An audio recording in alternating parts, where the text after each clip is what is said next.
الحمد لله رب العالمين والعاقبة للمتقين ولا عدوان إلا على الظالمين وصلى الله على سيد الأولين والآخرين وأكرم السابقين واللاحقين سيدنا محمد وعلى آله وصحابته أجمعين.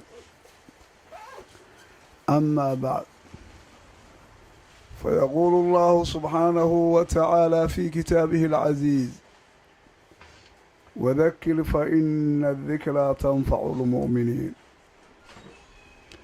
وما خلقت الجن والإنس إلا ليعبدون ما أريد منهم من رزق وما أريد أن يطعمون إن الله هو الرزاق ذو القوة المتين. kulanka marka haddaanu isugu nimid meel kastoo dadka muslimiinta ay isugu yimaadaan waxaa asal u ah inay iswaaniyaan oo markaa arrimahooda xagga diinta ku saabsan ama aakhiradooda ay isxusuusiyaan. ilaahay aayaddaa wuxuu ku leeyahay waanadu dadka mu'miniintaa bay anfacdaay, kuwa ilaahay rumeeyey oo iimaankoodu uu kaamil yahay ayay anfacdaa. aayad kale ilaahay wuxuu ku yidhi: fadakir bilqur'aani man yakhaafu waciid. qur-aanka waxaad ku waanisaa buu ilaahay yidhi qofka ka baqahaya aniga goodigayga, qofka ka baqahaya qur-aanka ku waan.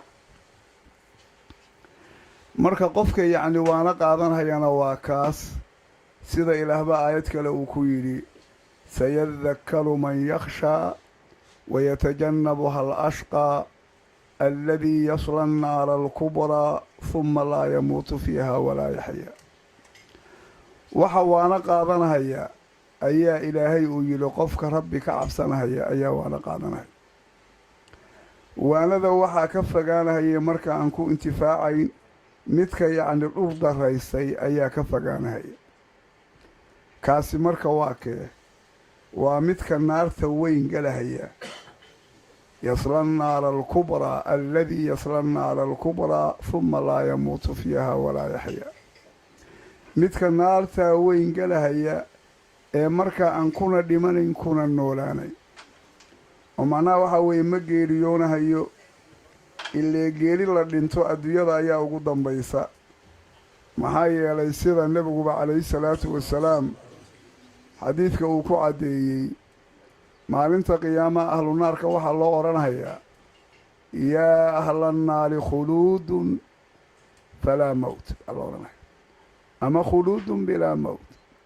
macnaha waad ku waaraysaa naarta, gelina ma jidho. sidaasoo kale ahlu jannadana loo odhanhayaa, sida nebigu calayhi salaatu wasalaam uu sheegay. ilaahay marka muxuu daba dhigay wadakir fa ina adikraa tanfacu lmu'miniin. ilaahay wuxuu yidhi: wamaa khalaqtu ljinna waalinsa ilaa liyacbuduun. jinniga iyo insiga ma aanan uumin ilaa waxaanu uumay buu ilaahay in aniga i caabudaan baan uumay. koonkaan annaga waxaa naloo keena waxa weeye meel aan sii joogayno oo aan ku raagayno ma aha, laakiin waa meel aan gudbayno, marxalad baan ku sugnaanaynaa. ilaahay meesha dawaamka iyo joogtada uu ugu talagalay waa aakhiro weeye. hadda qofka bini aadamka marka uu xisaabtamo uu dareemahayaa noloshaan adduunyada aan ku noolnahay siday u yar tahay. waa wax aada iyo aada u kooban weeye. qofku waxaa laga yaabaa 20 sano iyo marka uu jiro inuu weli iska mashquul yaho marka uu haysto waqti fiican inuu u dhiman yahay. markuu inta soo koro 40 uu dhaafo ilaa 50 uu soo gaaro, markaasuu wuxuu arkahayaa xaalkii marka inuu isbedelay, waqtigii inuu soo dhowaanahayo. markaasuu wuxuu galahayaa cimrigiisa inuu tiriyuu galahayaa. marka intaana waxaa yeelahaya inta adduunyadan annagu aan ku noolnahay ayaa yar. waa cimri aada u yar, 60 sano gaar, 70 sano gaar, intii ka sarraysa gaar. wax kooban weeye oo si fudud oo yar oo aadan malaynayn kugu gudbaysa. meesha marka dawaamka loogu talagalay waxa weeye waa aakhiro wey. marka adduunyadan waxaa loogu talagalay aakhiradaa qofku inuu u shaqaysto marxaladaa marka uu gudbahayo. waana midda waxoo dhan loo sameeyey ilaahay aayaduu ku lahaa aladii khalaqa almowta waalxayaata liyabluwakum ayukum axsanu camala. ilaahay waxa weeye waa ilaaha uumay, geerida iyo nolosha ilaaha uumee sameeyey weeye. muxuuna ilaahay u sameeyey adduunyadan gudaheeda loogu sameeyey inuu ilaahay idin imtixaamo midkiina camal wanaagsan, ilaahay inuu idin imtixaamo. marka daartan in la joogo looguma talagelin, laakiin waxaa loogu talagalay qofku daartaa imaanaysa inuu ku talagala ayaa loogu talagalay. camalka qofku marka uu la imaanahayo asaalatan jannada ilaahay fadligiisaa lagu galahayaa, laakiin sabab baa loo yeelay. oo waatan hadda ahlu janno lagu odhanhaya sida qur-aanka lagu soo qaaday udkhulu ljannata bimaa kuntum tacmaluuna. jannada gala wixii adinku aada samaynayseen ee adduunyada gudaheeda aada ku samaynayseen daraaddeed jannada ku gala. waata aayad kale yacni ilaahay ku sheegay in lagu odhanhayo kuluu washrabuu hanii'an bimaa aslaftum fi alayaami alkhaaliya. jannadii waxaa la odhanhayaa cuna oo cabba waxa adinku aada doontaan, adinkoo waxaa ku farxahaya oo waxa naftiinnu ay raalli ka tahay ay yihiin. sidaana waxaad u yeeshaan maalmihii tegee adduunyada gudaheeda soo maray wixii aada hormarsateen. waa marka yacni qofku camalka saalixa uu la imaanahayo badeecada ilaahay ugu bedelahayaa waa jannada weeye. jannaduna waa shay qaaliya weeye. oo nebigu calayhi salaatu wasalaam wuxuu yidhi alaa ina silcata allaahi qaaliya alaa ina silcata allaahi aljanna. ilaahay badeecadiisu waa qaali, ilaahay badeecadiisu waa janna. sidaas jihaadka markii uu ka warramahaya aayad waa tii ilaahay uu ku lahaa ina allaha ashtaree min almu'miniina anfusahum wa amwaalahum bianna lahum aljanna. ilaahay dadkii mu'miniinta ahaa naftooda iyo maalkoodii buu ka iibsaday. oo muxuu uga iibsaday? inay janno leeyihiin. waxa beddelkeeda ay qaadanayaan waa janno. camalka marka saalixa ee adugu aada la imaanayso abaalmarintiisu ma aha midda muhimka ahi, ma aha midda adduunyada gudaheeda aada ku helayso, laakiin midka muhimkaahi waxaa weeye daartaa baaqi noqonaysa oo markaa aan laga geeriyoonayn midkaad ku helaysa wey. aayaddii markii ilaahay wamaa khalaqtu ljinna walinsa ilaa liyacbuduuni ilaahay uu yidhi, oo xikmada yacni insigan iyo jinnigan loo uumayee koonkaas oo dhanba loo keena ay tahay inta ay nool yihiin inay ilaahay aqoonsadaan, ilaahay cibaadadiisa inay la yimaadaan si hadhow marka aakhire ay u liibaanaan. maa uriidu minhum min risqin wamaa uriidu an yudcimuuni. ilaahay wuxuu yidhi risq ka dooni mahayuu yidhi, inay iquudiyaanna ka dooni mahayo. ilaahay marka wuxuu tilmaamayaa annaga inaan ilaahay caabudno ayaa nala faray, laakiin amaa risiq ilaahay anigu melihi buu yidhi, wax isiiya anigu melihi buu yidhi. ilaahay ciduu wax uga baahan yahay ma jirto. meeshaa wuxuu muujinayaa ilaahay marka la odhanhayo ilaahay caabuda macnaheedu inay tahay adiga ayaa wax ku raadsanayo, waxaad rabtaa badeecada qaaliga ee ilaahay jannadiisa inaad ku hesho, laakiin inaad ilaahay wax taraysa ma aha. annagoo dhanba ilaahay baan u baahannahay. oo ilaahay subxaanahu wa tacaala qur-aanka wuxuu ku yidhi yaa ayuha annaasu antum alfuqaraa'u ila allah wallaahu huwa alghaniyu alxamiid. wuxuu ilaahay yidhi dadkaanow ilaahay baad u baahan tihiin.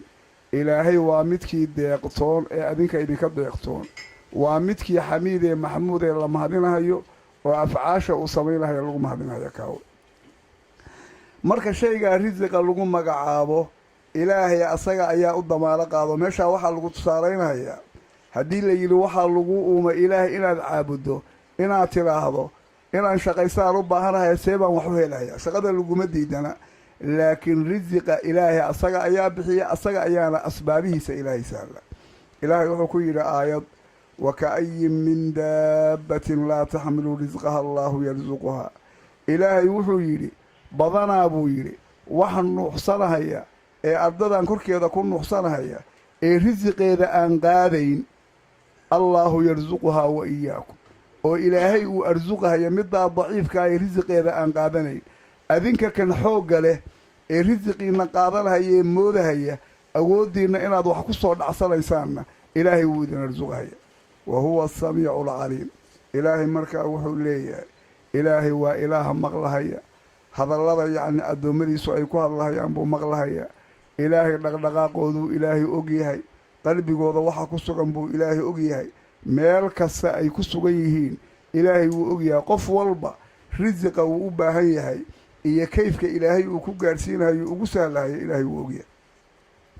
masaladaas marka risiqa lagu magacaabo ilaahay asaga ayaa isi saaray oo wax asaguu isku waajibiyey ayuu ilaahay ka dhigay. oo ilaahay aayad wuxuu ku yidhi wamaa min daabbatin fi lardi ilaa cala allaahi risquhaa yaclamu mustaqarahaa wa mustawdacahaa kullun fii kitaabin mubiin. wax nuuxsanahayee noola nuuxsanahaya ee ardadan dhexdeeda ku nuuxsanahaya hadda waxa samada iyo cidhka aadaa laftigoodu sida shimbirahaya waxa la midka ahay waa ay soo degaanoo dhulka unbay imaanahayaanoo awqaad badan marka ay joogaan awqaadda qaarkood. marka noolaha nuuxsanahaya ardada ku nuuxsanahaya dhammaantii ma jiro ilaa ilaahay dushiisa waxaa ahaaday oo ilaahay uu isi saaray noolaha risiqiisuu ilaahay isi saaray. daabaddaa risiqeeda ilaahay baa isi saaray. ilaahay wuxuu og yahay meesha ay ku sugnaanayso. ilaahay wuxuu og yahay meesha mustawdaceeda. mustawdac waxaa la yidhaahdaa shayga meesha yacni lagu ammaansado waxa yacni qofku rasmiga uusan u joogayn ee markaa awqaadiisa waqti ka mida uu joogahayo dabeedna uu ka gudbahayo. labaad aragtee nooluhu maraaxil buu soo marahayaa. mar dhabarkii yacni aabbihii buu ku jiraa, waa ka soo gudbahayaa minka hooyadii buu imaanahayaa, adduunyadan buu imaanahayaa, wuxuu u gudbahayaa qabrigiisa ilaa aakhiroo ka dambaysa. ilaahay marka wuxuu leeyahay xaalo kasta yacni uu ku sugan yahay noolahaas, xaalada yacni mustaqar ama ha noqoto ama xaalo markaa uu gudbahayaba ha ahaatee ilaahay marka wuu la socdaa. risiqiisana ilaahay wuu ogyahay. hadda waad aragto ilmuhu hooyadood calooshooda markay ku jiraan waxna ma cunaan waxna ma cabaan, dhiigga hooyaday quutaan. maanta haddii hadda dhiig hooyadeed la siiyo markay soo baxaan kabacdi nolol u noqon mahayo, laakiin marxaladaas nolol buu u ahaa ilaahunbaa ugu talagalay. waa dhiiggaasaa marka ku soconhaya. ilaahay marka wuxuu og yahay marxalo kastee noolahaasi uu ku sugan yahay wuxuu u baahan yahay kayfkii u suurtoobahayuuna ilaahay wax ku gaadhsiinaya subxaanahu wa tacaala. nebiga marka waxaa jidhay xadiid imaamu axmed yaro kaleba ay wariyeen isagoo nebigu guri uu leeyahay hagaajinahaya oo wax ka qabanahayo adugu dhismay wax ku samaynahaya ayaa laba asxaabta ka mida ayaa u timid. hawshii bay marka la qabteen oo nebigiibay arrintii bay la hagaajiyeen. nebigu marka waa u duceeyey. markuu u duceeyey kabacdi buu wuxuu ku yidhi laa tay'asaa min alrisqi maa tahazazat ru'uusukumaa fa ina alinsaana taliduhu ummuhu axmar laysa calayhi qishra huma yucطiihi allaahu wayarsuquhu buy. inta wuxuu yidhi madaxiinu uu dhaqdhaqaaqahayo risq ha ka qusanina. waa inta madaxa uu dhaqdhaqaaqahaya macnaheedu waa maxay? inta nafta iyo noloshu ay kugu jidho ilaahay risiqiisa ha ka quusan. nebigu wuxuu insaanku waa uu dhashaa buu yihi hooyadii waxay dhashaa isagoo gaduudan bay dhashaa oo wax qolofa aan lahayn. macnaha waxaa looga jeedaa isagoo keligiisoo qaawan oo hataa dhar aan wadan, wax u wata lama arko, hanti male, xoola male, dhar male, wuxuu leeyahay male, ayaa marka habartii dhashaa. weliba hadda nebigu gaduuska wuxuu uga cabirahayaa inta badan binu aadamku iyadoo hadda binu aadamku haddii la eego xooggiisa uu cad yahay. markaad hadda binu aadamka aada fiiriso ayaan baan muxuu ahaa xajka anagoo joognaa midaan wada soconay dadku inta fiiriyo wuxuu yidhi wareerdhe ilaa waxa madoobe waxa maahan buu yidhi waa islaamkii keliya hadda gaalaba iska da-ay ummaddaa jidka wada maraysoo dhan waa wada cad yihiinoo waa fara ku tiris. markii dhowr kun ku gudubtaa waxaa u jeedaysaa hal qofoo madow oo marka soconaya. kaa madow laftigiisu marka uu dhasho ilmuhu waad aragteenoo haddeer annagu ilmaha noo dhashaa ayagoo gaduudan bay dhalanahayaan oo cad bay dhalanahayaan maxaa yeele wax caloosha ku jira wey. marka sidaasuu dhalanhayaabaa nebigu calayhi salaatu wasalaam. markaa kabacdi baa ilaahay wax siinahaya oo risiq siinahaya. ha qof kastoo maanta laleeyahay xooluu leeyahay milyaneer buu ahaa muxuu soo maray? ha maalintii hooyadii calooshuu ka soo baxay wuxuu lahaa lama arag, kabacdi ilaah baa risiq siiyey. aayaddaa marka waka'ayin min daabatinta aayaddii saddexda ka ahayd ilaahay muxuu ku lahaa? allaahu yabsudu risqa liman yashaau min cibaadihi wayaqdiru lah ina allaha bikulli shayin caliim buu ilaah. ilaahay risiqa qofka uu doono addoommadiisa ka miduu ilaahay u fidiyaa qofkuu doonana ilaahay wuu ku cidhiidhiyaa buu ilaahay. meeshaa marka waxaa lagu tusinahayaa risiqa kan adigu aad moodayso inaad shaqaysanayso ilaahay hawluu maamulhaya inay tahay. bal hadda markaad fiiriso arrinta fidinta iyo arrinta cidhiidhinta aad baad arrintaa u ogaanaysaa. waxaa way hadda maanta waxaad arkaysaa laba qof hadday rabaan laba wada dhalatay noqonahayaan, laba isyaqaan bay noqonahayaan, laba degaan ku wada sugan bay noqonahayaan. waxay raadinahayaan inay maal tabcaan oo xoola raadiyaan. qof waxaa weeye wax kasta hadduu isku dayo waxu hagaagahaya male. waxaa laga yaabaa miis hadduu ka bilaabo miiskii inuu ku dhammaado ilaa uu ka gaboobo aan shil lagu darsanin. dadna waxaad arkaysaa risiqa sida ilaahay ugu ballaarinahayo adduunyada waxaad moodaysaa inay iyadu u yeeryeeranayso. tillaabo kasta uu qaado waa ku faa'iidahaya magalan.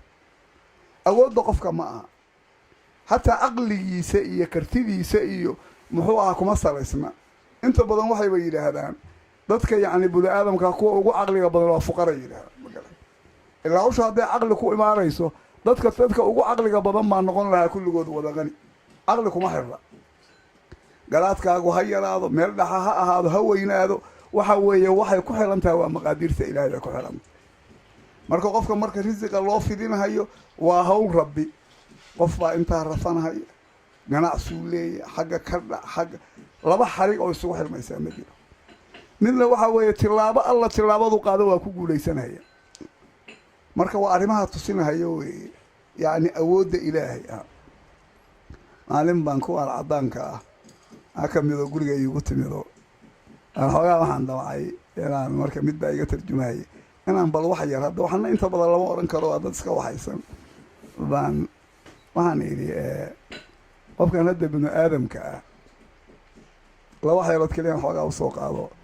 mar waxaan hadda naftatan qofka binu aadamkaa ku jidhaay haddii hadda ay ka baxdo qofkii waa kale markay soo gelaysay ma aanu ogeyn. markaan hadda ay jirkiisa ku dhex jidhana inuu dhaqdhaqaaqayo arkayaa ma yaqaano waxay ka samaysan tahay. markay baxdayna meeshay aadama oga. marka soo tusin mayso qofka binu aadamka ahi wax ka sarreeya asaga maamulahaya inay jiraan. maxay adigii laftigaagii baan iska warqabin. qaar badan ba hadda inta badan waxaa shak ku soo galaa ilaahay haddii uu jiro maan aragno. ilaahay maa la arg oo muxuu ilaahay ka hadlaya naftiisa qayb ka miduusan arag uusan ka warqabin. naftiisaan ku jidha ayuusan waxay tahay aqoon, meeshay ka timidna aqoon, hadday ka baxda meeshay aadaysana uusan aqoon. weliba qofka waxaa weeye noolahaahi waxa ugu muhiimsani waa naftiisa. mar haddii naftu ay ka baxdo dudun meel taalluu noqonahayaa waxa uu og yahay marka aan la arag. marka xayaatadaadoo dhanba wixii ay ku salaysnayd baad jaahil ka tahay. maxaad moodaa ilaah khaaliqaa koonkan dhanuumay se xoogaa waa hundhusato waa rogad. waxaan idhi waxaa jira laba qof oo hadday rabaan ha wada dhasheen, hadday rabaan ha isyaqaaneen. qof walba hadba hadduu arrin damca uu guulaysanayo midna mar walba khasaaraa ka hor imaanaysa. maxaa marka keenay kani tillaabadu qaadaba inuu guulaysto, kana tillaabadu qaadaba inuu khasaaro. hataa hanti keliya ma aha magarad. waxbarashuu damcahaya, shaquu damcahaya, hawlo kaleu damcahaya. mar un walba dhibaataa un daba joogto wax walba waa ka hor imaanaya. qof walba wax walba u furayay. waxay tidhi waa arrin cajiiba weeyay tir labaduba waa arrin cajiiba. anuu marka hadda meel kaloo fogma aadin laakiin dareen baa galay. marka waxaan uga jeeda inaan keliya tusaaleeyo wax yacni annaga nagu tasarufahaya awood ilaah la yidhaahdo maba aaminsanaa lay kuwa kan haddaa joogaa hore masiixiyaddii way ka tageen. marka arrintaa risiqa maamulkeeda ah ilaahay marka muxuu aayaddaa ku khatimay ina allaha bikulli shay caliimun. ilaahay wax walba wuu og yahay buu ilaahay marka asaga ayaa ogoo ka warqaba qofka kan risiqa uu u fidinahayo iyo qofkan risiqa uu ku celiirinahayo xikmadda iyo maslaxadda ku sugan buu ilaahay og. dadka qaar waxaa jira laga ilaaliyo hantida laga ilaaliyo. arrimo diineed baa ilaahay ugu talagala oo kale sida xadiidkii nabigu calayhi salaatu wasalaam uu ku lahaa ina allaha yaxmii cabdahu min addunya kamaa yaxmii axadukum mariidahu. ilaahay addoonkiisuu adduunyada ka ilaaliyaa sida midkiin qofkiisa jiran yacni uu u ilaaliyo kale waxyaalaha markaa dhibahaya ama wuxuusan cuni karin oo kale ha ahaat. marka qof baa waxaa laga yaabaa ilaahay inuu og yahay haddii adduunyada loo sakhiro inuu diintiisa ka tegayo. laakiin way jiraan kuwa inta adduunyadiina haysta diintiina haysta adduunyadiina loo sakhiro, waa kuwa ilaahay u og yahay inay labadaba isku haynhayaan waa oo diintoodina waa haysanahaya, adduunyadiina waxba ka dhibi mayso, bal ilaah baa ugu dhowaanahaya. qof baa adduunyada loogu sakhirhayaa ilaahay inuu og yahay dadka inuu anfacahayo, waxbuu tarhayaa dadkii waa. tee waad arkaysaa dad yacni aqniyaayo, walowba hadda soomaalideenna aysan ugu badnay, carabahayba aada ugu badan yihiin. annagu mar haddaan qani noqono qofka markuu faqiir yahay waxa ilaa safka hor u tegay yidhaahdaa. laakiin kuwa aqliyada soomaalidu markaasayba diinta iyo ixsaanka inta badan ka fogaadaan, say u badan yihiin ilaa man casamahullah. qof baa ilaahay wuxuu og yahay hantidaan inuu ilaahay ugu dhowaanahayo, inuu masaajid ku dhisahayo, inuu qaraabo ku xiliilinahayo, inuu dadka dhibaataysan ugu kaalmaynhayo, sidaasuu ilaahay ugu sakhirhayo. mid baa waxaa lagu sakhirhaya, waa lagu fitnaynhayaa. waxaa la ogyahay inaanu khayr lahayn, diin inaanu doonayn, waxaa la rabaa kaasi inaanu waana qaadan. waa ka hantidaasuu ku kibrihayaa, aakhiro ula bixi mahaya, waa ku duqyaanhayaa ilaa asagoo tubashada ay wareerka isaga jira marka yacni uu geeriyoodo. marka hadba xikmada iyo maslaxada marka yacni ku sugan ilaahay asaga ka warqabo.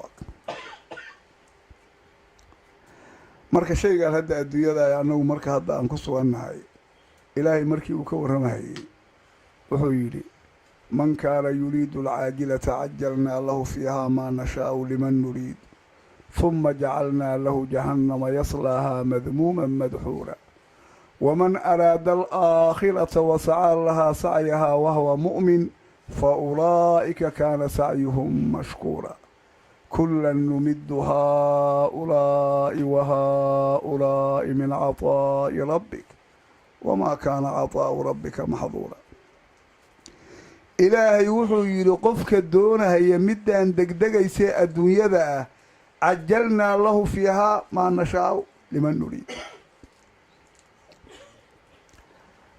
waxaanu u soo dedejinaynaa waxaanu doonno, qofkaan doonnaana usoo dedejinaynaa. meesha waxaa lagu muujinahaya qof kastoo adduunyo doonahaya macnaheedu ma aha wuxuu doonahaya ilaahay inuu siinahayo. ilaahay qofkuu doonuu siduu rabo ugu soo dedejinahaya, wuxuu doonuna ilahay usoo dedejinahaya. markaad adduunyo keliya rabtay aakhiro aadan doonayna maxaa kuu dambeeya? adduunyada marka waxaa lagu soo dedejinahayaa wixii ilaahay uu ku qadara, ama ha kuu badnaa ama ha ku yaraaday. huma jacalnaa lahu jahannama yaslaahaa madmuuman madxuura. markaa kabacdi waxaanu u yeeli doonaa buu ilaahay yidhi jahannama, asagoo jahannamadaa gelahaya, asagoo ah midkii la haydaariyey oo la ceebaynhayo o lagu ceebaynhaya sida khaladkaayuu u tasarufay, oo shaygii baaba'ahayay shaygii baaqi noqonahaya uu uga doortay, haddana madxuur oo la eriyo ilaahay naxariistii laga eriyey, ee markaa ilaahay jannadiisa aan helay. waman araada alaakhirata wasacaa lahaa sacyahaa wahwa mu'min, qofkii marka aakhiro inta doona aakhiro camalkeedina u sameeya. aakhiro camal bay leedahay, wax walba inaad aakhiro ku gaaraysa ma aha. waayahan waxaa yaab noqday dadkii muslimiinta hadda waxaan arkaynaa ay ka dhex bilaabatay baroorigan hebel oo geeriyooday baa lagu xusahaya. wax yaab la wey meesha hore oo goormaa yacni banooliga iyo ciyaaruhu sacyigii aakhira goormay ka mid noqdeen. nin baa geeriyoonahaya markaasa waxaa la leeyahay madaxa oo kale iyo banooligaas waxaan u qabanaynaa oo yacni lagu xusahayaa hebel. hadda soomaaliya waa horey ka dhex bilaaban, waa aad bay jahwareer u tahay, ma garan. aakhira marka camal bay leedahay, waa camalkaa saalixa ee ilaahay u sheegay. haddana maxaa lagu qayday? wa huwa mu'min. qofku waa inuu ilaahay rumaysan yahay.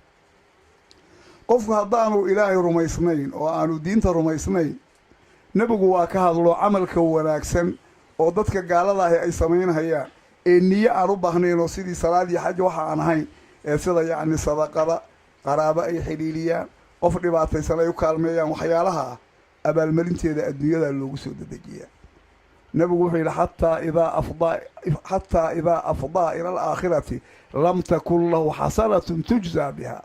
aakhiro markuu gaaro ma haysto u hari mayso xasano lagu abaalmariyo. wixii khayro ayagoo ay shaqeeyaan adduunyada ayaa loogu soo hormariyaa. inta badan waad arkaysaa adduunyada yacni dadka islaamka waa ka sadroon yihiin. xataa caddaan keliyaha moodinina, madowga hadda ma aragteen markaad tagtaan afrikada roobku siduu u shumayo maaragtay ee dhibka annaga nahaysta yaa ayaan baan Kambala joogayoo 7 bilood baan joog usbuuc aan roob da'ayn lama arko waa usbuuc haddaad fiiriso dhulku kulligii waa cagaar marka haddawaati hadhow qiyaamo loo odhanahayo adhabtum طayibaatikum fii xayaatikum addunyaa wastamtactum bihaa falyawma tujzawna cadaaba alhuuni marka ilaahay marka wuxuu yidhi qofka aakhiro doonahaya camalkeeda la yimaada fa ulaa'ika kaana sacyuhum mashkuura kuwaas camalkoodu waa mid la aqbalahayo wey ilaahay wuu ku abaalmarinahaya jazihiisi buu ilaahay siina raalli buuga noqonaya markaasaa waxaa la daba dhigay sidaaba ha la yidhaahdee macnaheedu ma aha qof adduunyada la qadinhayaa inuu jiro qofkii ilaahay yaqaanay aakhiro doonahayay iyo qofkii yacni adduunyo doonahayaba intaba adduunyada waxbay ka helahayaan ama ha u badnaato ama ha u yaraato muxuu ilaahay daba dhigay kullan numiddu haaulaa'i min cataa'i rabbika kullan numiddu haaulaa'i wa haaulaa'i min cataa'i rabbika wamaa kaana cataa'u rabbika maxduura dhammaan wuxuu yidhi kuwa kan oo adduunyada doonahaya iyo kuwaan aakhiro doonahaya kulligoodba rabbigaa siismadiisii waxbaan ka siinayna wamaa kaana cataa'u rabbika maxduura rabbigaa siismadiisu adduunyada gudaheeda mid la manciyey ma aha gaalo iyo islaamba waa la siinaya gaalo iyo islaam qofka muslimkaa haddii ilaahay ugu talagala qani buu noqonaya islaamka waa laga helayaa dowlado qani ah waa laga helayaa dad qaniya mamnuuc kama aha waa mamnuuc kama aha ilaahay wuu ugu talagalay marka waa ka nebigu calayhi salaatu wasalaam xadiiduu ku yidhi imaamu axmed iyo raggan sunanka qaarkoodba ay warinahaya rag kaleba ina allaha qasama baynakum akhlaaqakum kamaa qasama baynakum arsaaqakum ina allaha yucdi ddunyaa man yuxibu waman laa yuxib walaa yucdi ddiina ilaa man yuxibu faman acdaahu allaahu ddiina faqad axaba nebigu weliba xadiidka waa xadiid saxiixa nebigu wuxuu yidhi ilaahay risiqiinna waa idiin qaybiyey buu yidhi qofka ama ha u yaraado ama ha u badnaado inta ilaahay uu kuu qadaray adduunyada inaad noolaato waxaad laqda waayi maysa ad helaysa maalintaad waxaad laqda weyda macnaheedu waxaa waktigaagi baa dhammaaday waad helaysaa waxaad laqda waa ilaahay marka dabeecadihiina waxaa nebigu marka hore yidhi ina allaha qasama baynakum akhlaaqakum kamaa qasama baynakum arsaaqakum ilaahay dabeecadihiinni buu idiin qaybiyey siduu risiqa idinkugu qaybiye oo kale waad aragto qofka yacni insaanka ahi dabeecaddiisu way kala duwanta wanaag xumaan meelo dhexe isku dar wax walba ayay leedahay sida dabeecadaha loogu qaybiye oo kale ayaa risiqana loogu qaybiyey qof risiqiisu badan yahay miduu yar yahay miduu meel dhex yahay nebigu wuxuu yidhi ilaahay adduunyada waa uu siiyaa qofkuu jecel yahay iyo qofkaanuu jeclayn labadaba waa uu siiya laakiin diin ilaahay ma siiya ilaa qofuu jecel yahay ma diintaa la sheegaya waa maxay waa diinta lagu dhaqmahayo waa diinta aan taxliifka iyo tabdiilka lagu samaynay siday ahaydna loo qaatay siday ahaydna loogu dhaqmahayo waa qofku dambi waa ka dhici karaa laakiin khayrkii iyo wanaaggii uu ku dadaalahayo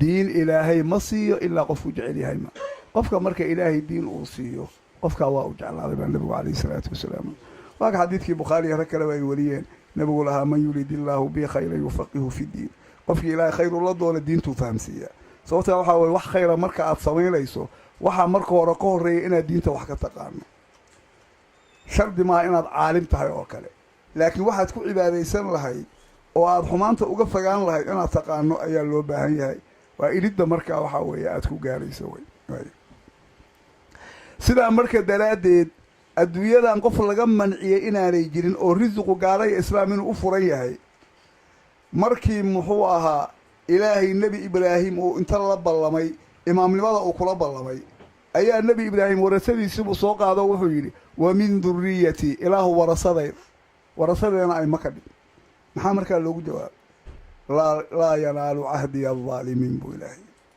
kuwa yacni daalimiinta warasadaada gaalaa ku jidha iyo dadaan ficnayne ballankaas imaamnimada diinta aan ku ballamahayo kuwooda gaalada iyo kuwooda xungaari mahayo tababarkaas markii nebi ibraahim aayaddaa uu ka qaatay markuu maka u ducaynahayey oo ilaahu ahalkan risiqsii markuu yidhi ayuu muxuu ku daray warsuq ahlow markuu yidhi man aamana billaahi walyawmi alaakhir ilaahu risiq waxaa siisaa kuwa ilaahay iyo maalinta qiyaamo rumeeyey oo wuxuu damcay bacdamaa sidaa ilaah ku yidhi inuu risiqiina ku soo koobo kuwooda yacni mu'miniinta waa ka warasaysa meesha keenay ilaahay marka muxuu yidhi waman kafara fa umaticuhu qaliilan huma adaruhu ilaa cadaabi iyo kan kufriyey cadafkaa marka waxaa la yidhahdaa xagga balaaqada markii loo eego cadfu talqiin baa la yidhahda macnaha ilaahay wuxuu ugu daray kan gaalkaana ku dar buu yidhi asagana risiqa waa la siinhaya cadaab undaran oo adag baa u dambeeya maahane gaalka adugu aad dhasho warasada ahi ilaahay asagana qadin mahay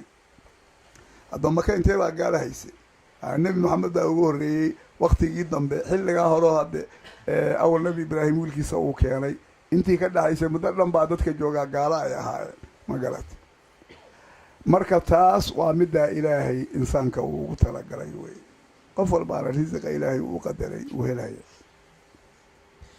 taa haddii aan uga baxo waxaan marka usoo jeesanayaa maantay meeshaan waxaan isugu nimid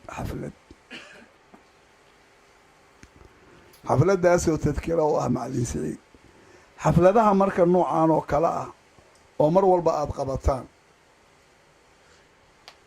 aad bay u faa'iido badan yihiin weliba waxaa la rabaa sida ugu fiican in looga faa'iidayso kulanka oo waxaa laga faa'iidaysanayaa asaaska waa inuu u ahaadaa ilaahay digrigiisa ilaahay qur-aanka wuxuu ku yidhi yaa ayuha aladiina aamanuu اdkuruu llaha dikran kahiira wasabbixuuhu bukratan waasiila huwa aladii yusallii calaykum wamalaa'ikatuhu liyukhrijakum min aldulumaati ila annuur wa kaana bilmu'miniina raxiima taxiyatuhum yowma yalqawnahu salaam wa acadda lahum ajran kariima ilaahay wuxuu yidhi dadkan mu'miniinta ee ilaahay xusa oo xus badan ilaahay xusa wasabbixuuhu bukratan wa asiila ilaahay nasdaha subax iyo galabba ilaahay nasdaha sidaa haddii aan yeelna maxaan helaynaa marka huwa aladii yusallii calaykum wamalaa'ikatuhu liyukhrijakum min aldulumaati ila annuur waxaa idinku sallinahaya markaad digriga ilaahay badisaan ilaahay iyo malaa'igtiisi baa idinku sallinahaya ogaada fadiiladii nebi moxamed la siiyey annagana waan helaynaa haddaan daakiriin noqonno oo nebiga marka ilaahay uu ku yidhi ina allaha wa malaa'ikatahu yusalluuna cala annabiyi yaa ayuha aladiina aamanu markii la yidhi salluu calayhi wasallimuu tasliiman oo weliba aayaddaa macnaheeda marka aan maqalno yacni aan xusuusanno masiyada nebi moxamed ilaahay uu siiye siday u sarrayso oo la odhanahaya ilaahay iyo malaa'igtiisi baa ku sallinahaya ogow annaguna taa kamaanan qabin laakiin waa haddaan ilaahay xusno way ilaahay digrigiisa haddaan la imaano salliga ilaahay macnihiisu waa maxay waxa weeye ilaahay wuu idin abaal marinahayaa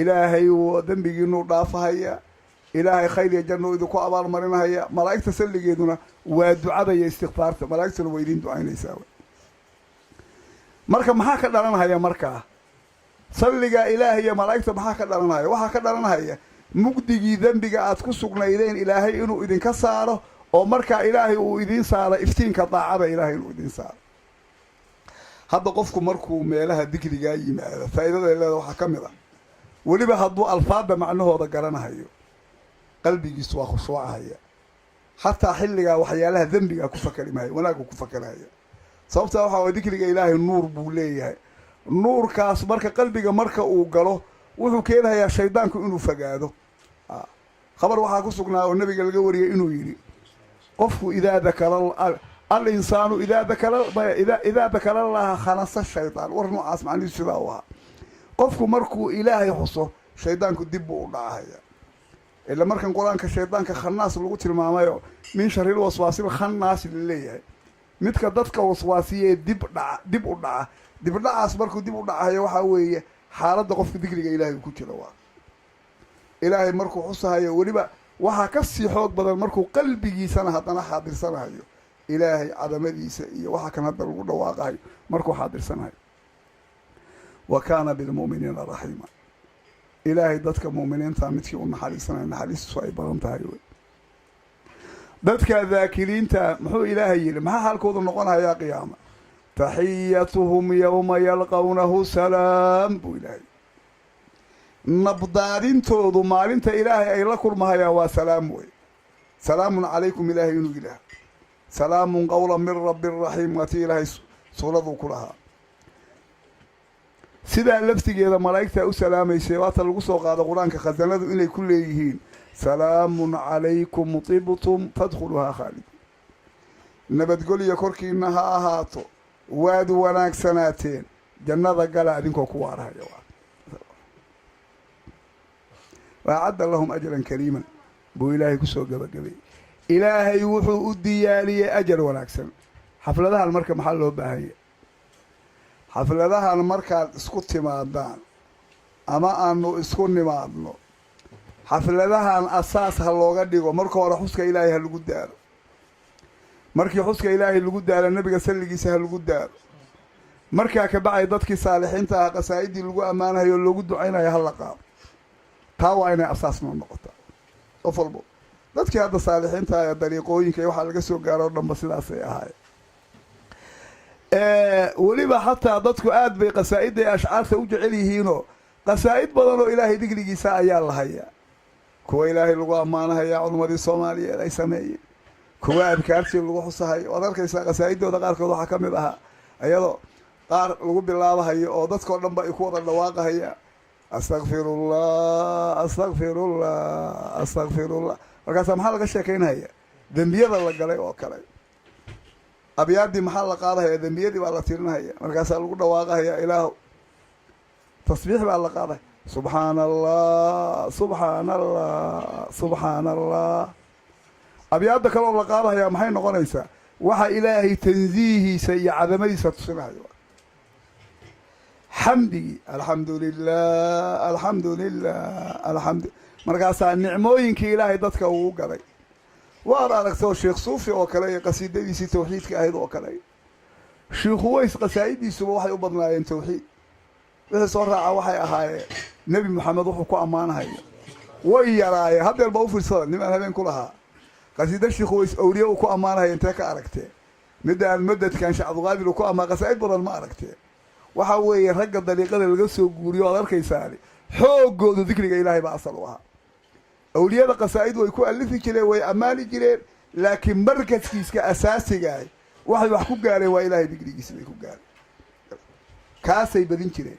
waxa kale waa taabic wey. weliba dikriga markii la eego dikriga khaaskaahi waa kaa ilaahay. nabiga salligiisu waa soo raaca. awliya la ammaanaa dikriga caamkaah oo daacadaa bay gelaysaa. wixii kelimaadoo hadda magac ilaahay lagu soo qaado iyana hadda digrigii unbay ka mid yihiin. waxaa la rabaa kaa asaasiga ah in marka hore la bilaabo. waad aragteenoo culummadii soomaaliyeed maxay sameeyeen? qasaa'id asmaa'ul xusnada ah. qasaa'idda macaanka badan oo yaa waduud oo kale ay ka buuxdo waa taqaaneen. kuwa noocaas oo kale ah inaad inta wax ku bilowdaan markii la daalo nebiga salligiisa lagu xujiyo, marka dambe markaa lagu sii xijiyo dadkii saalixiinta ah. marka xafladaha noocaas oo kale ah hadda xafladdii marka maxay noqonaysaa? waa dikrigii ilaah baa lagu xusay, isagaa asal u ah. xafladahaas markaan la isku imaanahayo in xafladaha saa looga faa'iidayso fadli badan bay leedahay. xadiidkii bukhaari iyo muslim nabigu calayhi salaatu wasalaam wuxuu yidhi inna lilaahi malaa'ika. ilaahay malaa'ig buu leeyahay oo duluqaadka ku sugan oo waddooyinka jidkay marahayaan yaltamisuuna ahla dikr. malaa'igtaasi waxay raadinayaan dadka ilaahay xusahaya. xadiid bukhaari muslim wariye. way socdaan hadhow hadday arkaan meel ilaahay dikrigiisa lagu hayo, nebigu wuxuu tanaadow way isku dhawaaqahayaan. markaase waxay odhanahayaan halumuu ilaa xaajaatikum, dantiina u kaalay. nebigu wuxuu marka way isku wareejinahayaan ilaa samada laga gaaro. malaa'igtu hadda bini aadan ma ahanoo waxaa weeye annagu waxaan u baahanaa dhulka inaan istaagno ama fadhiisano, ayuu hawadaasa istaagi karaa. hataa jinka laftiisa ilaahay awooddaa waa u siiyey. marka xilqooyin bay qabanahayaa xilqadaa dusheedii ilaa samada laga gaaro. qolaba qolada kale ayay xilqo ka dulqabanaysa. maxaa nebigu yidhi xadiidkii bukhaariga? ilaah baa weydiinaya wuxuu leeyahay maa yaquuluuna, maxay leeyihiin buu ilaahay leeyahy. waa ogyahay ilaahay, laakiin wuxuu rabaa waxa ay samaynahayaan malaa'igta afkooda inay uga dhawaaqaan. ilaa hadda kahor markii aadam dhulka la keenhayay waa tii malaa'igta qaar ixtiraad ay sameeyeen oo ay yidhaahdeen markii ilaahay innii jaacilun fil ardi khaliifa uu yidhi ayay waxay yidhahdeen qaaluu atajcalu fiiha man yufsidu fiiha wayasfiku dimaa'a wa naxnu nuqadisu laka qaala innii yaclamu maa laa taclamuun. marka awal baa loo sheegay iyagu waxay moodeen meeshaan dad xun keliya inay ahaan doonaan. hadda kahor waxaa la jin iyo waxaasa waagii hore joogay oo wax dili jiro wax layn jirayo. markaasuu ilaahay wuxuu yidhi wixiinan ogeyn baan ogahay. waxaa la rabaa afkooda inay uga marakacaan. binu aadamka jinsi iyo jinna waa isku mid wanaaggii ay samaynayeen. markaasay maxay leeyihiin waxay leeyihiin yusabbixuunaka wa yukabiruunaka wa yaxmaduunaka wa yumajiduunaka. ilaahu way ku nasdahayaan subxaana allaahi bay leeyihiin. ilaahu way ku weyneynahayaan allahu akbar bay leeyihiin. ilaahu bahalkii way ku mahadinahayaan alxamdulilah iyo wixii la mid a. ilaahu way ku sharfahayaan. sharfiddaa macnaheedu waxaa weye lafdi kastoo ilaahay aad ku ammaanto ama qasiida ku ammaan ama wax kalaba ku ammaan ma garat. markay sidaa yidhaahdaan buu ilaahay wuxuu leeyahay hal ra'awni miyay arkeen buu ilaahay leeyahay. kaasi waxay leeyahay maya si fa kayfa low ra'awni hadday arki lahaayeen xaalkoodu sidee buu noqon lahaa. markaasay waxay yidhaahdeen kaanuu ashadda laka cibaada wa ashadda laka tasbiixan wa ashadda laka tamjiida. hadday ilaahu ku arki lahaayeen cibaadaday ku caabudaan aad bay u daraan lahay ma garat. nasdihidda ay ku nasdahaan aad bay u daraan lahayd. sharfidda ay ku sharfaan aad bay u daraan lahayd bay yidhaahda. markaasuu ilaahay wuxuu yihi mima yas'aluuna maxay weydiinahayaan buu ilaahay maxay weydiinaya ilaahu jannay ku weydiisanahayaan. markaasuu wuxuu yihi wahal ra'awhaa oo miyay jannada arkeen saa la yidhi maya. markaasuu ilahay wuxuu leey fa kayfa low ra'awhaa hadday jannada arki lahay xaalkoodu sidee buu noqon lahaa.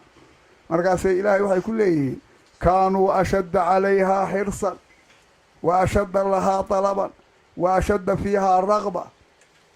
dadaalka jannada yacni ay ku dadaalahayaan iyo doolidda ay doonahayaan aad bay u daraan lahay. kabacdi buu ilaahay wuxuu leeyahay mima yatacawaduun maxay ka magangelahayaan. say leeya naar bay ilaahu kaa magangelahaya. markaasuu ilaahay wuxuu leeyahy wahal ra'awhaa oo naartii miyay arkeen. ilaahay wuu og yahay laakiin waxaa la rabaa hadalkan malaa'igtu inay ka jawaabaan baa la doonahayaa. qoladan fadligoodii baa la muujinayaa ummaddatan yacni islaamka ah. markaasi waxa maysan arag fa kayfa low ra'awhaa xaalkoodu sidee buu noqon lahaa hadday naarta arki lahaay. markaasi maxay leeyihiin kaanuu ashadda minhaa firaar kuwa ku daran bay ahaan lahaay ararka ay ka cararhayaan. wa ashadda minhaa makhaafa cabsida yacni ay ka baqahayaan aad bay u daraan lahay. ilaahay muxuu ugu jawaabay malaa'igtii ugu jawaabahaya ushhidukum annii qad gafartu lahum waxaan markhaati idinkaga dhigahayaa inaan dembigoodii dhaafay. malag malaa'igta ka mid a hadlahaya wuxuu leeyahay yaa rabbi ina fiihim fulaan laysa minhum inamaa jaa'a lixaaja.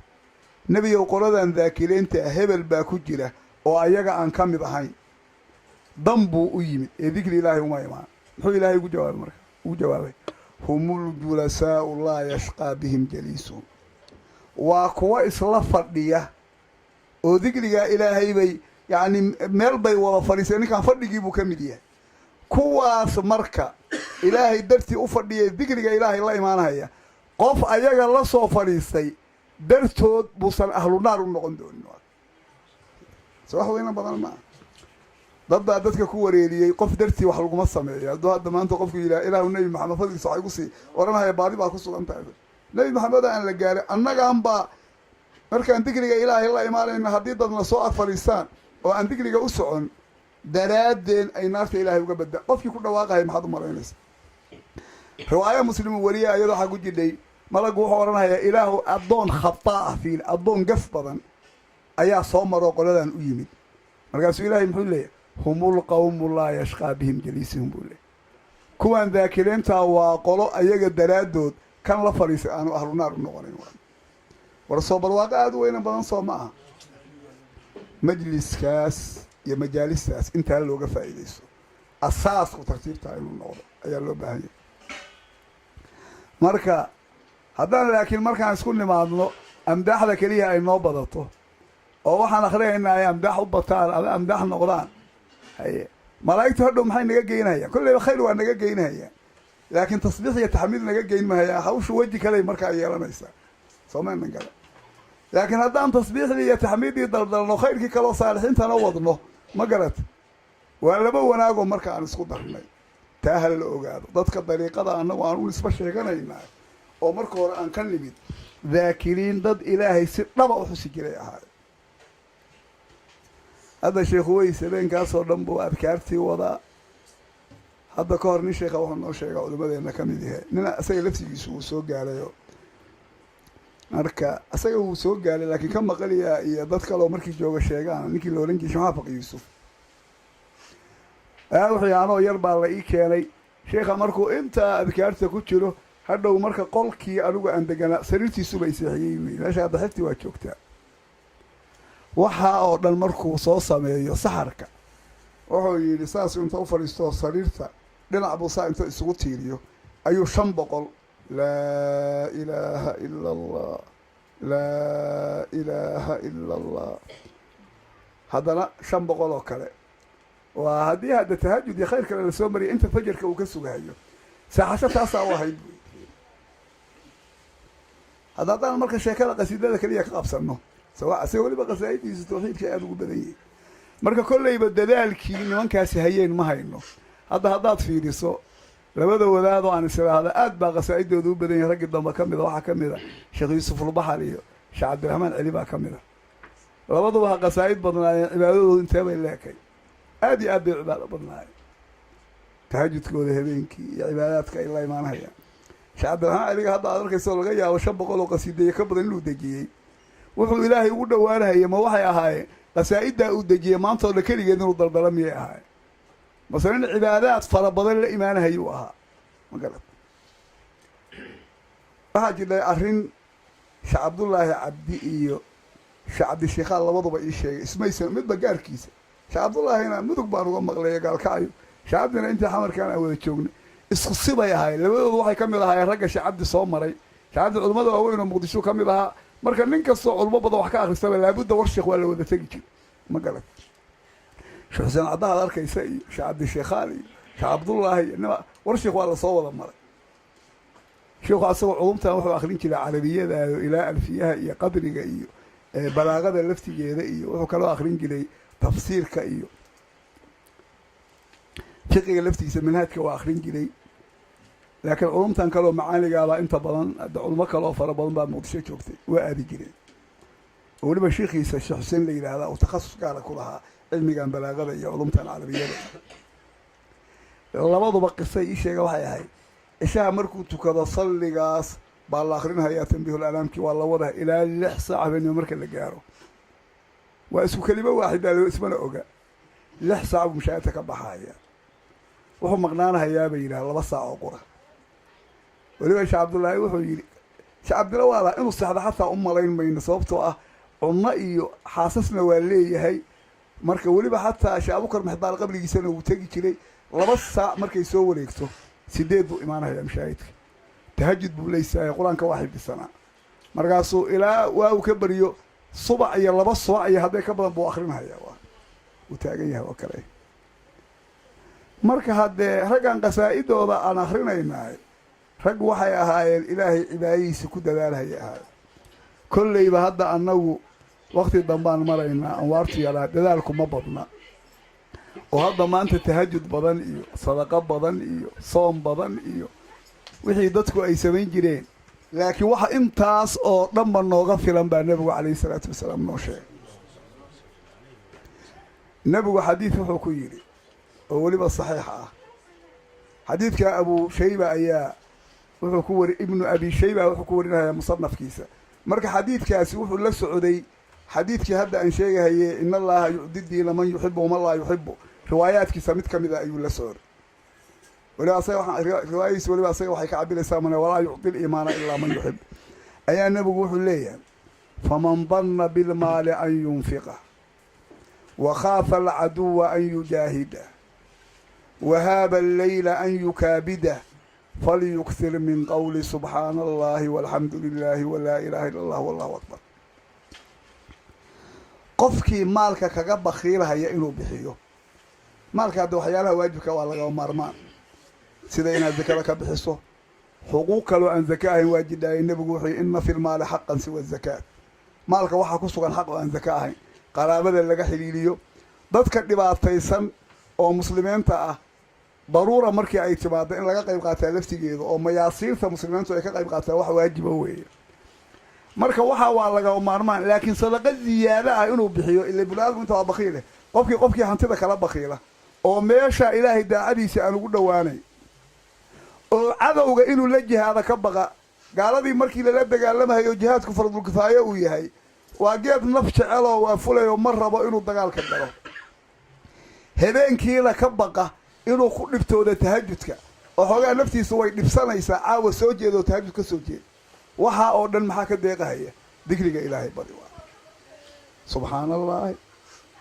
alxamdu lilaahi allahu akbar laa ilaaha ila allah macaanida nabigu axaadiis badan buu ku soo qaaday xadiid kaloo tirmidi iyo sunanka kale qaarkood iyo imaamu axmed uu warinahaya waxaa ka mid ahaa nin baa nabiga calayhi salaatu wasalaam u yimid markaasuu wuxuu yidhi yaa rasuula allah ina sharaa'ica alislaami qad kafurat calaya fa akhbirnii bishayin atashabahu bihi ilaahay rasuulkiisiiyow islaamku waxyaalaha uu jideeyey way igu bateen oo sunnooyinkan faraha badan oo kala nuucaayoo la sheegahayo way igu bateen laakiin waxaad ii sheegtaa shay anigu aan ku dhego nebigu markaa muxuu ku yidhi laa yazaalu lisaanuka radban min dikri illah carabkaagu yaanu daynin ilaahay digrigiisa inuu ku qoyan yahay carabkaagu yaanu daynin waxaan kusoo gabagabaynahayaa xadiidkii nabigu calayhi salaatu wasalaam dikrigaa ilaahay uu noogu tilmaamaya wax walba asagu inuu ka horreeyo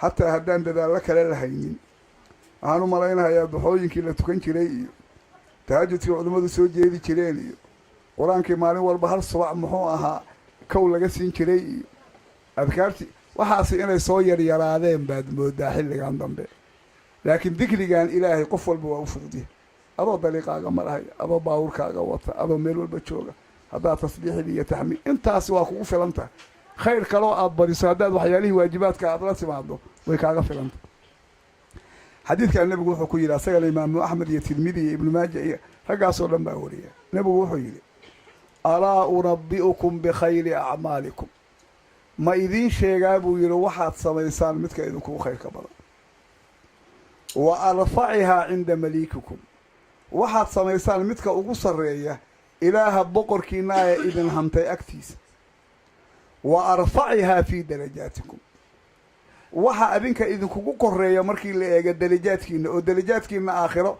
sare u qaadahaya wa khayrin lakum min icdaa'i adahabi waalwariq waxa idinkaga khayr badan inaad dahab iyo qalin bixisaan waa lacagtii waagi hore la isticmaali jira midii ugu fiicnay waa adoo lagu yidhaahda maanta adoo dollar inaad bixiso oo kale wa khayrin lakum min an talqaw caduwakum fatadribuu acnaaqahum wayadribuu acnaaqakum oo idinkaga khayr badan cadowgiina inaad la kulantaan khayrin lakum min an talqaw caduwakum waa gaaladii muslim hadda gaal oo dhan hal la dila diintu ma qabto waa gaalka adiga ku dilahaya weeye kaasoo horjeeda ku weerarahaya ku dhibaataynahaya kaa wey gaal adiga aan dhibaato kuu geysan inaad disho diintu ma ogola amaad raasato marka inaad cadowga noocaasa la kulantaan oo luquntooda aad garaacdaan ama tiinna ay garaacaan macnaheedu waxaa weeye inaad intay jihaad gashaan aad wax ku dishaan ama la idinku dilo idinkaga khayr badan ma idin sheega saabta maxay ku yidhaahdeen maa huwa yaa rasuula allah yaa rasuula allaahi wamaa huwa ilaahay rasuulkiisaoo kaasi muxuu yahay qaala dikrullah waa ilaahay xuskiisa wey kaa marka hadda waktigaan aan ku sugannahay waan awoodnaa fursadahan waa in arrintaa looga faa'iidaystaa gabdhaha laftigeeda ha loo sheego marka laysku yimaado dikrigaa ilaahay qasaa'iddaa dikriga ilaahay ha la hormariyo markii lagu daalo salliga nabiga calayhi salaatu wasalaam ha lagu xijiyo markaa kabacdi kusoo khatiba dadkii saalixiinta ahaa marka saalixiinta qasaa'idda lagu ammaana adilo badan oo waadix ay leedahay hadda ka horna muxaadaraad qaarkood waa kusoo qaadnay marna waan jecel lahay kuwaas iyo waxyaalo kaloo la xidhiira oo dadku ay moodaan inaysan shareecada adilada aysan ku lahaynana mar si gaara uga hadalno haddii ilaahay yidhaahdo waa damacsanna waxaan kusoo gabagabaynayaa maanta waxaanu isugu nimid tadkirada macallin Siciid baan isugu nimid. macallin Siciid in badan buu annaga nagu dhex jiray. macallim qur-aan buu ahaa, nin wanaagsan buu ahaa, nin tan iyo dhallinyaradiisii iyo markuu nin dhaxa ahaa, markuu da' gaaray intaas qur-aanka dadka barahayay. nebiguna calayhi salaatu wasalaam wuxuu yidhi khayrukum man tacallama alqur'aana wa callama. waxaa idin khayr badan qofka qur-aanka barta dadkana bara. dadka wasfigaa leh buu ahaa macallin Siciid. waxaan filahayaa marka maantay waxaan ku sugannahay waa adduunyo. qofna maalin unbuu ka tegahayaa, ama da-diisu ha yaraato ama ha badnaato. isaga hadda ilaahay muddo dheer buu u kaadiyo adduunyada uu ku noolaa. inuu sii noolaado waan jeclayn, walowba wakti cajzi uu marahayay. waman nucamirhu nunakisu fi lkhalqi afalaa yacqiluun. marxaladaasu macallinku marahayay. nolosha adduunyada iyo dhaqdhaqaaqeedu aada ugu cuslaaday. ilaahay xaggiisa ayuu u dhigay. waxaan marka soo jeedinahayaa inaan macallinka la halmaamin. sanad baa hadda ka soo wareegaya, markaan keliya aan isku nimin keliya inaanay noqon. meeshaan asagaa aasaaskeedii lahaaye mar kastoo la isku yimaado in la xusuusnaado. dadka kale oo ikhwaanka ee geeriyooday hadda waad ogtihiin oo dhowaan rag baa idinka dhintay, in dadkaa la xusuusto. maxaa yeelay dadka mu'miniinta sha'nigoodu waa sidaa. wixii ka horreeyey inay u duceeyaan. ilaahay markuu soo qaaday qolooyinkii muhaajiriinta ahaa asxaabta ka mid a ansaar markii la sheegay, waxaa 3 looga dhigay. waaladiina jaa-uu min bacdihim yaquuluuna rabbana اkfir lanaa waliikhwaanina aladiina sabaquuna biliimaan walaa tajcal fii quluubina gila liladiina aamanuu rabbanaa inaka ra'uufu raxiim. qolada saddexaad waxaa laga dhigo ilaahay uu yidhi waxaa weeye hadda waxaa la soo qaaday saabiqiintii awalka ahaa ee muhaajiriintii waxaa la soo qaaday ansaartii. waa asxaabtu watay labadaa qaybood ahaayeen. 3 waxaa looga dhigay, lama kala qaadin wax alla wixii ka dambeeyey. kuwa saddexaad waxaa weeye waa kuwa gadaashooda imaanahaya ee odhanahaya ilaahuw dembigeenna dhaaf, iimaankan iyo islaamnimadan kuwii nooga horreeyana ilaahuw dembi dhaaf. waa shaniga wanaagsan. hadda maanta kuwa waxaa jooga dadkii ka horreeya caayahaya culummada. kuwa waxaa jooga kutubaha maanta aan haysanno 95% ama ka badan dadkii alifay gaalo u yaqaana, sida ashaacirada iyo suufiyada. kuwaasi aayaddaa ma ku jiraa? xaqiiqa aayaddaa inaanay ku jirin. maxaa yeele dadkii ka horreeya la arinahaya. marka hadda ninkii koox gaara asagu muxuu ahaa taageersa waxba u noqon mayso. ayaan baan hadda waxaan arkay mid kuwooda waaweyn ka mid ah sacuudiga ku geeriyooday. janaasadiisu waa weyn tahay. marka dadka raacsan baan dadka wadaan fiiriyey. asxaabtii cimaamada gaduuda wata ma hal qof igama muuqan. markaasay meydkii bay wadaanoo ixtiraam daradaa ka dara tuq bay ka siinahayaan. saasoo marka asagoo dhan meyd waxaa la arki jiray haddii la wado moogtahay si tartiiba loo wado oo kale iyo naxashkii buu saaraya. marka asagoo dhan saasay ka siinahay yuqdhe. waxaa meesha geysta waa atbaacdiisi ma islaam kale meeshaa ma tegin ama soconin. fica yari waxba kuu noqon mayso. xataa fica yar haddaa u ducaysana xoola kuu noqon mayse. waa dadka muuminiinta adoo u ducaynahaya w islaamkii. taasa adiga wax kuu noqonaya. koox yaroo a isku barnaamijtiin oo kale waxba kuu noqon mayso. laakiin dadkii islaamnimada kaaga horreeyey oo kale annagu gaalo uma naqaano ayaga iyo culimmadooda midna magarata. inay dad musliman yihiin baanu naqaanaayo markii la duceeyo ducada islaamkay gelahaya. gaalo maysan ahayn. laakiin ayaga allaha soo aruuriyo. waxaan marka leeyahay macallinka xafladan keliya yaan lagu ekaynina. mar kastoo aad isku timaadaanba macallinka ducada yacni ha lagu daro. macallinka dembigiisa allaha dhaafo, xasanaadkiisa allaha badiyo, jannadii allaha geeyo, qabrigiisa allaha u waasiciyo, allaha ugu nuuriyo, ahalka macallinka allaha xafido. wax alla wixii uu ka tegay hadday awlaad yihiin hadday dumar yihiin allaha xafido. khaasatan maryan yuusuf oo macallinka khaadimadiisii ahayd ahalkeedina ahaydna ayadana waxaan leeyahay caafimaad taama allaha siiyo. baryahan waa xanuunsanayda caafimaad taama allaha siiyo. wixii dadaaloo macallinka ay u gashay allah ku abaalmariyo. ummaddii kale u dadaashay sidoo kale allaha abaalmariyo. ehelkiisa iyo asagaba jannada allah isugu geeyo annagana gadaashiisa ilaahay nama fidneeyo dembigannana allaha dhaafo aquulu qawlii haadaa wa astaqfiru allah lii walakum assalaamu calaykum waraxmat ullaahi tacaala wabarakaatu